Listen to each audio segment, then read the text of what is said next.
अध्यक्ष ओपी राजभर को जिम्मेदारी मिली है। पूर्वांचल की हारी सीटों पर जीत के लिए ये जिम्मेदारी दी गई है। 2019 चुनाव में हारी सीटों पर जीत का फॉर्मूला यहां पर तैयार उनके द्वारा किया जाएगा। विपक्ष के पिछड़े नेताओं को साथ लेने की भी यहां जिम्मेदारी मिली है। घोसी, गाजीपुर, लालगंज, अंबेडकर नगर पर है बीजेपी की पूरी नजर और 2024 लोकसभा चुनाव में 80 सीटें जीतने का बीजेपी ने लक्ष्य भी रखा है। तो यहां ओपी राजभर को बड़ी जिम्मेदारी सौंपी गई है। पूर्वांचल की हारी सीटों पर अब उनका साफ तौर पर फोकस रहेगा। यहां पर वो काम करते नजर आएंगे, तमाम कार्यकर्ताओं के साथ जनता तक पहुंचेंगे और तमाम तरीके की उपलब्धियां यहां पर सरकार की गिनाई जाएंगी। तो यहां अहम जिम्मेदारी ओपी राजभर को मिली है और आपको बता दें कि 2019 चुनाव में जो सीटें पूर्वांचल में हारी गई थी, उन सीटों पर अब साफ तौर पर ओपी राजभर फोकस करते नजर आएंगे। एसके वाजपेयी हमारे संवाददाता जुड़ गए, उनसे ज्यादा जानकारी ले लेते हैं। एसके, ओपी राजभर को अब जिम्मेदारी यहां पर दी गई है पूर्वांचल की जो हारी हुई सीट है। 2019 में जो सीट बीजेपी के द्वारा हारी गई थी, बीजेपी ने हारी थी वो सीटें, अब उन पर साफ तौर पर फोकस यहां पर किया जाएगा। और अब किस तरीके से ओपी राजभर आगे बढ़ते नजर आने वाले हैं, क्योंकि साफ तौर पर पिछड़ों को भी यहां पर साधने की पूरी कवायद ओपी राजभर के द्वारा की जाएगी।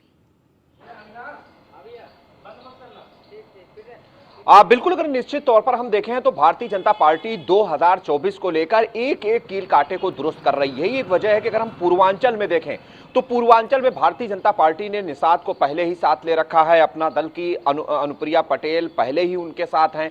अब ओम प्रकाश राजभर को भी भारतीय जनता पार्टी ने साथ ले लिया है। उसकी वजह स्पष्ट है। कई मंडल हैं, चाहे वो गोरखपुर हो, बस्ती हो, फैजाबाद हो, इनके आसपास के जो जिले हैं जिसमें आजमगढ़ भी शामिल है, ये वो जिले हैं जहां पर भारतीय जनता पार्टी 2022 के विधानसभा चुनाव में बेहतर परफॉर्म नहीं कर सकी। 2019 का जब लोकसभा चुनाव हुआ उस दौरान भारतीय जनता पार्टी 64 सीटों पर सिमट गई थी। हालांकि 2014 की हम बात करेंगे तो 73 सीटें भारतीय जनता पार्टी के पास थी। तो सीधे तौर पर इस बार का टारगेट 80 में 80 का है। बीजेपी कोशिश कर रही है अगर 80 में 80 नहीं तो 2014 की परफॉर्मेंस को 24 में दोहराया जाए। चूंकि 2 बार की सरकार चल चुकी है और एंटी इनकम्बेंसी भी है, विपक्ष भी एक साथ खड़ा हुआ दिखाई दे रहा है, तो बहुत सारे ऐसे मुद्दे हैं जिनको लेकर विपक्ष भारतीय जनता पार्टी को घेरने की कोशिश कर रहा है। यही एक वजह है कि भारतीय जनता पार्टी ने देखा कि 2019 का लोकसभा चुनाव रहा हो, जिन सीटों पर परफॉर्म नहीं कर सकी, जिसमें आजमगढ़ सीट है, लालगंज सीट है, घोसी की सीट है, अंबेडकर नगर जैसी सीटें हैं जहां पर भारतीय जनता पार्टी की परफॉर्म 2022 के विधानसभा चुनावों में भी बेहतर नहीं हो पाई। अगर हम 2022 के विधानसभा चुनाव देखें तो आजमगढ़ की 10 सीटें समाजवादी पार्टी के पास हैं। आजमगढ़ से भारतीय जनता पार्टी 2019 में भी लोकसभा चुनाव नहीं जीत सकी थी। हालांकि जब अखिलेश यादव ने वहां से इस्तीफा दिया और उपचुनाव हुआ तो उस दौरान भारतीय जनता पार्टी ने यह सीट जीती। चाहे हम गाजीपुर की बात करें जहां पर एक भी सीट भारतीय जनता पार्टी 2022 के विधानसभा चुनाव में नहीं जीत पाई।